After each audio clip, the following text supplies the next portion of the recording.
Salam alaikum, bonjour tout le monde, c'est Khaled.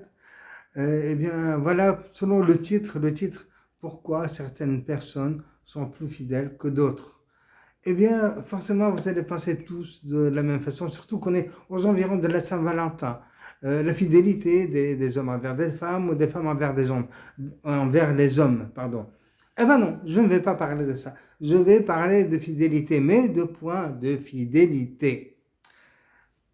C'est toujours de la fidélité. Donc, nous savons que certains magasins de grandes surfaces, les grandes surfaces ont mis au point un système pour fidéliser les clientèles. Donc, nous avons tous des cartes de fidélité pour bénéficier des points de fidélité lors de nos achats.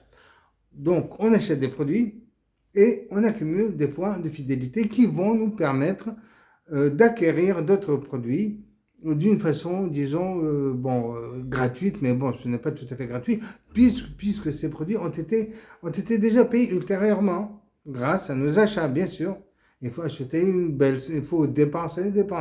Mais bref, c'est toujours des points de fidélité qui vont nous permettre d'avoir de nouveaux produits ou bien de bénéficier d'un achat gratuit, comme j'aime l'appeler sarcastiquement. Bien.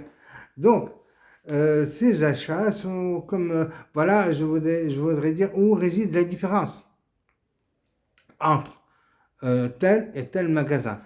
C'est-à-dire, parfois, dans tel magasin, il me faut 2-3 mois pour acquérir une certaine somme qui va me permettre d'avoir un produit conséquent, c'est-à-dire un bon produit.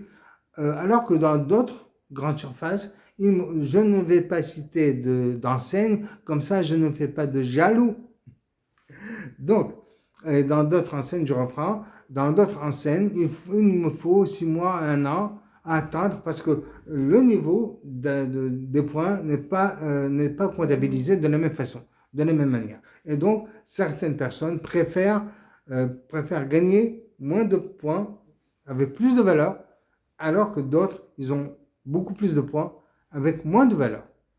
Voilà la différence.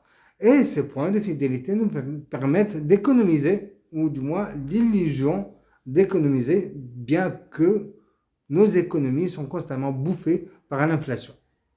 Avec le temps, nos économies sont dépréciées avec le temps.